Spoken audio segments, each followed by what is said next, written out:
मोनसे breaking news बाक्सायाव मोनसे गिख्रंथाव अर खामनाय जाथाय हरखाब अर खामनायजों गासै 35 बिगा हानि माइ आबादा खामनानै सेवहांगार जादों। बे दुखुनांथाव आरो गिथावना अर खामनाया दिनै बेलासि समाव बाक्सा जिल्लानि मसलपुर बरिमुख साखाथिनि न' फारायाव नुजाथिदों। मिथिनाय बादिब्ला सासे सुबुङा माइ हाखांनाय नाराखौ सावना होनायावनो गुबुननि माइ आबादाव बारस्लायलाङो। गोबां रोहो रोहो जोंनाय अरा माइखौ खामबाय थानायनि 3 घन्टानि उनावसो डिजास्टार मेनेजमेन्ट फायार ब्रिगेड हानजाया गोब्राब नाजानानै अरखौ खोमोरनो हायो। नाथाय बे अर खामनायाव दिनेश ब्रह्म, दन्दा ब्रह्म, त्रिलक पाठक आरो एन्टनी वारिनि गासै 35 बिगासो माइ आबादा सेवहांगार जालाङो होननानै मिथिनो मोन्दों।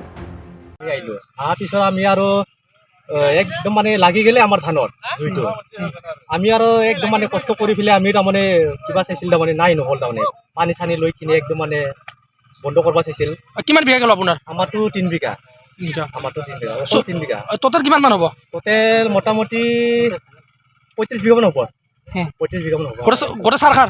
গোটে সাৰখাৰ। আৰু ধানটো বিৰাট ভাল হৈছিল তাৰমানে এইবাৰ ধানটো 22 মোন মান হলাকৈ আমাৰটো। এটা জুই নুমাব পাৰিছে নে পৰা নাই? এটা জুই আছে আৰু অলপমান আছে আৰু নুমাব পৰা নাই। নুমাব পৰা নাই।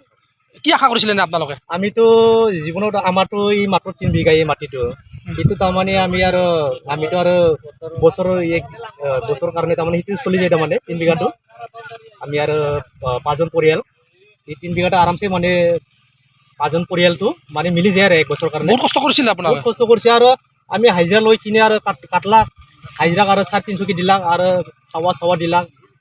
আজি দুখ লাগিছে? আমাৰতো বাহাদুৰ আছিল তাৰমানে। আৰু কাইবা বাহাদুৰ আৰু কাইবা বৰা চাউল আছে তাৰমানে বৰা চাউল আছে আৰু কাৰবা ৰঞ্জিতো আছে। मोनसे फोसावथाय क'क्राझार जिल्लानि सिङाव थानाय दा रियेलिटी पाब्लिक स्कुलाव पाब्लिक रिलेशन अफिसारनि गोनांथि जादों। गोसो गुदुं बिजाथिफोरा थाबैनो जगाजग खालामनो हागोन।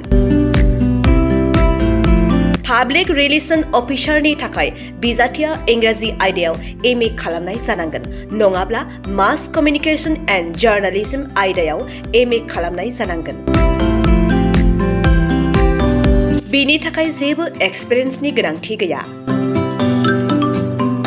डिग्री गोनां बिजाथिफोरा बयबो एप्लाइ खालामनो हागोन। दान बान्थाखौ 15,000निफ्राय 20,000सिम होनाय जागोन।